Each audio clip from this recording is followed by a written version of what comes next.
just like Granny Rich. Granny Rich is right there on the back of the bottle. There's her beautiful face right there. She will be 88 in February.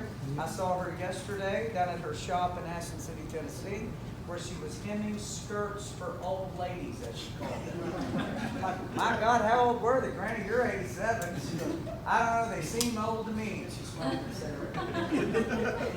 This is now, I believe, we're beyond 12 states of Granny Rich Reserve and growing. And then here comes the Howdy Do. Now, this is a thing that, I don't know if y'all remember, like when you was younger, and you go to a party and nobody's really got a proper cocktail. So they just dump whatever they got in the bucket, pour some juice in it, run their cup through it, and they go, hey, it's a party. It's kind of along that kind of thinking, except this one's put together very well. So if you can imagine what Hawaiian punch tastes like, but it's 5.5%, that's what that can's got. It's called Howdy Do.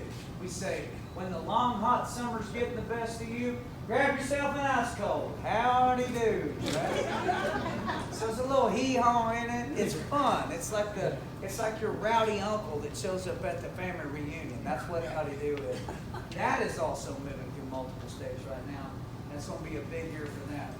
Now the final piece of my puzzle that has come to bear recently is Redneck Riviera jerky. And people say, why would you do that? Well, because I don't know if you're a jerky lover like I am, but man, if you want to eat something that ain't going to make you, put on the weight, but it tastes good and gives you some energy, straight meat will do that for you, right? So I started working on these flavors with my friends at CJC, Jack Link. These guys come into bear. This is actually a Redneck Riviera whiskey barbecue. So this jerky actually has Redneck Riviera whiskey in it. That's what that one is. This one is called Amarillo Heat, my hometown, Amarillo, Texas. It's got a little jalapeno in it, right? It's good. You'll like it. And it's so tender. Again, Granny Rich being the final taste tester, she said, well, I got to make sure I can chew that. She don't want to be going like that, right? And she ate it. She said, that might be the most tender jerky I've ever had. Wow. When do I get a case of that? Amarillo Heat. And then probably my favorite of these three, and we'll launch it with 3 flavors. It's called Spicy Fried Pickle. Now, how many of y'all have ever, I know, right? The mouths are dropping. People are going, what? Spicy fried pickle? Anybody want to smell what this smells like for a minute? So like when you go to a bar in Nashville or wherever your hometown is, and you're looking at that very short menu, and you see spicy fried pickles. Well, first of all, if you're in that bar, why not eat spicy fried? Might as well. Hell, I'll take a platter of it, right? So this is spicy fried pickle. I'm going to let Adam take a little smell of this first. Adam, come on up here there for me. Open that sucker up, take a whiff. Wow. What's that smell like to you? It smells like the real deal. It smells like spicy fried pickle. Let's have you a little bite of that. Absolutely. Take a little chew on that. Is it tender? It's got smoothest whiskey and most tender jerky. Hey! The whiskey and the tenderest jerky. There you go. Can I keep this one? You can eat this one. Yeah, we've got bags for everybody.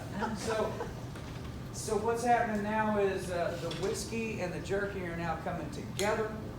In 2020, you're going to be going to your local grocery store and seeing them combined together like that. And by the way, if you look at the bag, the Redneck jerky, guess what that is right there? Folds of Honor. There it is again. So 10% of this also goes to Folds of Honor. So I'm excited about 2020.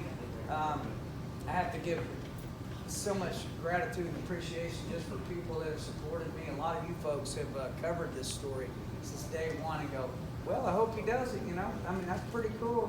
We'll see what happens. And then a year rolls by and you go, that's a pretty good year.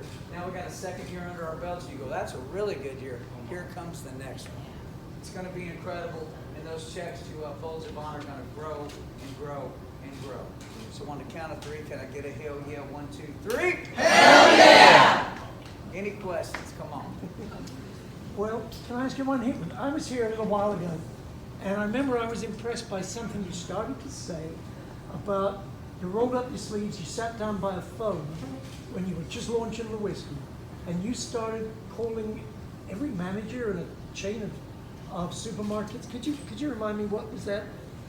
So, I've always said that entrepreneurs, there's a lot of entrepreneurs in America. As a matter of fact, we got the most, right? Because we have this thing called the American dream, which allows people to be entrepreneurs.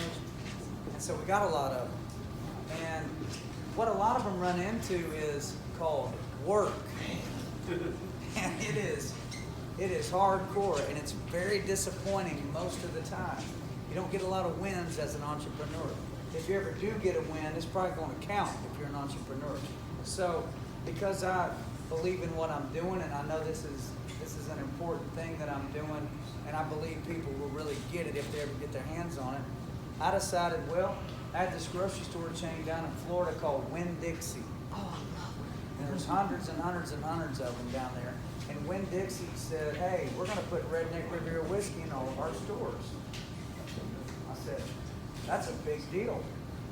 I said, boy, it'd sure be cool if I could talk to every single one of those managers in those stores. And number one, say, thank you for putting my whiskey in your store. But number two, here's how you sell it. Here's why my whiskey's different. Here's what Folds of Honor's all about. So guess what they did? They sent me the stack of paper that had every manager's phone number of every Winn-Dixie down in the South. And it took me 5 days, but I called every single last one of them and talked to every single one of them. And I think if you really care about what you're doing, you're going to work at it like that.